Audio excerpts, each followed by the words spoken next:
So this is going to be a review of Rebel Moon Part 2, The Scar Giver, from Zack Snyder. I didn't like the first Rebel Moon pretty much at all, and I don't like this one either. I'm looking around, I don't see anybody really liking this at all, even less so than the first movie. Of course, there's some diehard Snyder fans that I still don't understand that are still kind of defending this stuff. Um, but most people are like, yeah, this is trash. If you remember the first movie, this movie's gonna make sure that you know what's going on because it starts off with an exposition dump about the stuff that happened in the first movie, which is wild. Uh, if you remember that first movie, we got Cora, played by Sophia Botella. She went to go gather these other warriors to bring back to this village. I think the planet was Velt, to help defend against the Imperium and the Mother World, who are trying to get pretty much take all of their grain, and pretty much they're pure evil. They're gonna end up taking all their grain, making them starve to death, or just fucking killing them if they don't have enough grain. So she went around, got these other warriors. Now they're back at that village. They think that everything's cool because Admiral Noble, the guy that was kind of leading the Imperium forces that were going after them in the first movie, was killed by Korra in that first movie.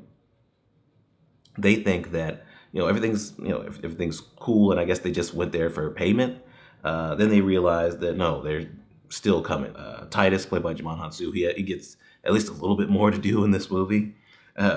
He's the one that's kind of making the plan and everything. That's like, okay, we're gonna get together all this grain and stuff like that, and we're basically going to use that as a shield, right? They won't blow us away with their ship because they still want the grain. And so they're gonna train them and do all that other stuff, prepare so that they can take on the Imperium and Admiral Noble, Ed Skrein's character, who turns out to be still alive, or they brought him back to life at the end of that first movie. So to take them on and defend the village. Positives: most of the acting is still pretty good. Sophia Botella, less so, I think, in this movie. I think she's just kind of, there's just not much for her, for the characters, not much for anybody, but she's really, I feel like, struggling to kind of carry this because there's just very little little substance here. So she just kind of is giving kind of a decent performance, but is kind of bland. But for the most part, I think the performances are all right. I think Ed Skrein is still good in this character, even though the character didn't really do much for me this time around. There are a few moments that I kind of liked. Like, I think most of the action in this movie is not good, but when Korra's going through the ship towards the end, she has like that lightsaber sword and all that. I actually thought that had the best choreography, and that was pretty good. There's less, at least from what it felt like, there was less slow-mo in here. So they actually let the action play out a little bit more, which did kind of make things at least less obnoxious, because that slow-mo was ridiculous in that first movie. So I guess that's kind of an improvement, even though the action is actually lesser in this overall. We'll talk about that. There's some decent visuals and effects, less so than that first movie even. So there's that. There's some cool sci-fi here and there. There's so little here. There's so little here. What it feels like to me, because that first movie kind of sets up them protecting the village, getting there to the village, protecting them. This movie feels like an extended, long version of what should have been the ending of the first movie, right? I think he said that he's doing an extended version of the first one. I guess maybe he's doing an extended version of this one too. The extended version of Rebel Moon should be both of these movies put together, because these movies do not feel self-contained, especially not this one. It feels like it's just what should have been the ending of that first movie. There's still problems with that, with this movie, by itself, but that was the main thing, the glaring thing. There was already so little storytelling going on, world building, character development. There's so little in this movie. I mean, it really is just what we do for storytelling is we just give exposition. So Jimon Hansu's character Titus, there's a scene where they're all sitting at a table, and he just basically goes, let's get everybody's backstory out the way. You're all here because I want you to know who the hell you're fighting with. Everyone must share the truth. I'll go first. Even before that, Cora, just like in that first movie when she was talking to Gunnar, when they first left to get the rest of them, uh, she's in bed with Gunnar because they barely developed the romance, right? They kind of hinted at it in the first movie, but didn't really develop it at all. And then so we get to this second movie, and in the beginning, he's like, "Oh, I was afraid of losing you," and then they just end up in bed together, and now they have a full-on romance. It's really just so you feel something for Gunnar when things happen at the end. But she starts rattling off the backstory of her being the reason why she was exiled. Spoilers. Is because she was blamed for killing the royal family when all she killed was actually the princess. 2 movies, you have this group, and they still feel like they're just thrown together. They're just in a room with each other, right? The one that was with the blood axes that I don't even remember her name. Oh, she goes into her backstory. She used to be a slave or something, and then she was saved by the blood axes. It's like, okay, but we barely know this character. Just having characters give their backstories isn't enough. Titus, man, there's a lot that doesn't make sense with this because Titus was a general in the Imperium, and then the reason why he is now kind of exiled, almost like Korra, is because they were going to attack some planet, and he didn't want to do it, and so they shot him down, and then they killed his people, and then for whatever reason, I guess they let him live. But what made him change his mind and go, "Oh, this is too much"? Because that was a question I had in the first movie when it comes to the royal family. The king was played by Carrie Elways with that ridiculous beard. I didn't mention that in the first movie. These beards, even the one on Jimon Hansu in this flashback, I almost said backflash. They look ridiculous, look silly, and these are supposed to be in, like, important, serious moments, and I can't take it serious at all because you got actors that are clearly young, and that's your way of just aging them up, just putting these ridiculous beards and things on them, or with Jamon Hansu, making him look young by having him have hair that just doesn't look like it fits on him at all. But what made him change his mind, right? The royal family, right? At points, it seems like they were benevolent, and the Imperium became evil only after Belisarius took over.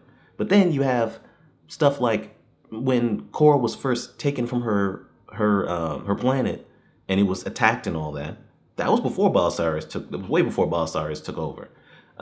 So the royal family, they're probably evil too. So it's like they probably do some really messed up things too, and it just got worse under Belisarius.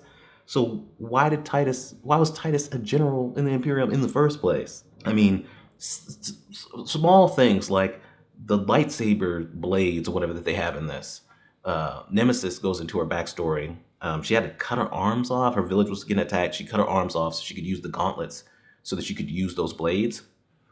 Is that the only way you can use those blades? Is it just those blades?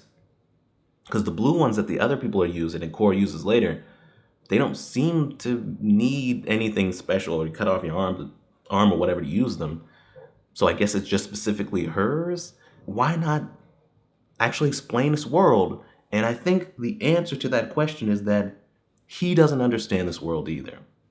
He has not actually thought up this world, thought up this story, right? There are some other writers on here too. I guess they haven't either. They're just kind of throwing things at the wall, I guess, to see what sticks. Because that's what it feels like. The whole thing with Anthony Hopkins and this robot, where the robot couldn't attack anybody or do anything because the princess died or whatever. And then he was able to kill one of the soldiers when that blonde girl was about to be raped or whatever. And he just runs off. Now he has antlers and everything. He looks like he's like the village shaman or something. And he gets on the battlefield and he becomes like a fucking superhero, right? He's just taking out ships and things like that. The effects were real shoddy there. But what what are they doing with that character? I don't know. Like, they barely did really explain anything or did anything with him. The fighting, which this movie is mostly, this conflict that happens on Vel. The fighting is not good. Right? Like I said, there's less slow-mo, but there's still plenty there, and it's still not great. But there's the fight with Nemesis, and Nemesis dies in this. That's also a spoiler. Nobody cares, right? You can count up how many lines this woman has had in both of these movies. I don't think it's in the double. I don't think it was even getting close to the double digits. But she has this fight scene with these other guys with these other blades or lightsabers, whatever, laser blades or whatever they're called in here. I don't think they ever give them a name. And you see, I think there was some slow mo in that fight too, and you see just how bad the choreography is. It's really badly directed, just badly done overall. I mean, it's a lame fight, right? I guess she just couldn't do the stunts all that well because like it really is just jing jing jing. I mean, it's the lamest way that fight could ever play out, and that's most of the action in this. Most of the action is them just shooting, pop, pop, pop, pop, pop. They're on Turok and the rest of them. They're just he's running, hitting people with this tomahawk, which this is not rated R, and it really is jarring when you see somebody just going through hitting somebody with a blade, and there's not a laser blade or anything, like just a blade, and there's no blood on the person that got hit or on the blade. It's ridiculous. Like he's hitting them with a prop, basically. I mean, it's not believable that it's anything else other than that. But they're just standing there as like blaster bolts are just going past them and missing them somehow. It's lame. It's lame. This movie still has terrible cinematography with that shitty ass camera that he's been using since Army of the Dead. I gave Army of the Dead a pass, like I said when I reviewed the first movie. This has gotten ridiculous, right? With this blurry depth of field crap that he's doing in this, that makes it feel like there's something wrong with the version of the movie you're watching. It's shit.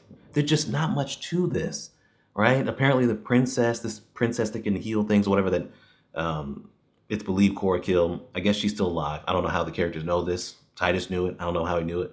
So he knew it and was just hanging out in the dirt. Wasn't going to do anything about it. All right. So basically, that's just so that we have, a goal, and we have somebody to put on the throne when they finally defeat Balisarius. That's clearly what this is for. I don't understand the fascination with this guy, why he has this cult-like following, but whatever. I guess, do people like his DC movies that much? I hated Batman v Superman, but whatever. Yeah, I've been complaining about Zack Snyder for a minute. I gave him a pass with Army of the Dead. That's the thing, and then this is what he comes up with. I think he wants to do 5 movies. I don't know how he's going to do that. I guess he's going to do extended versions of the first movie. I guess this one, I don't know why, but whatever. I didn't like this, and most people I've seen, other than the Snyder people, don't like this either. It's so boring. It's so boring. The first movie was boring. This is so boring. Mainly all you have here is action, and the action, most of it is just not good. And I don't care about the princess or whatever we're doing after this movie. I don't care. So anyway, I'm giving this trash. I thought about maybe my lowest rating because this one is worse than the first one, but whatever. It is what it is. All right. Anyway, that's Rebel Moon Part 2. What's this called? The Scar Giver. That's another thing. They don't really go into exactly why she's known as the Scar Giver. I know she killed the royal family, or she's believed to have killed them. But that's another thing. Balisarius doesn't seem like... Does he care about Cora? Almost like a Thanos and Gamora situation, or does he not care about Cora? Right? He thought nothing to betray her, but then, he's seemingly just let her go. I guess because of the way he feels about her. It doesn't make sense. We'll get to Balisarius and that terrible beard they got on that guy at some point. But anyway, yeah, that's it. Trash. It's really not good. And we're done.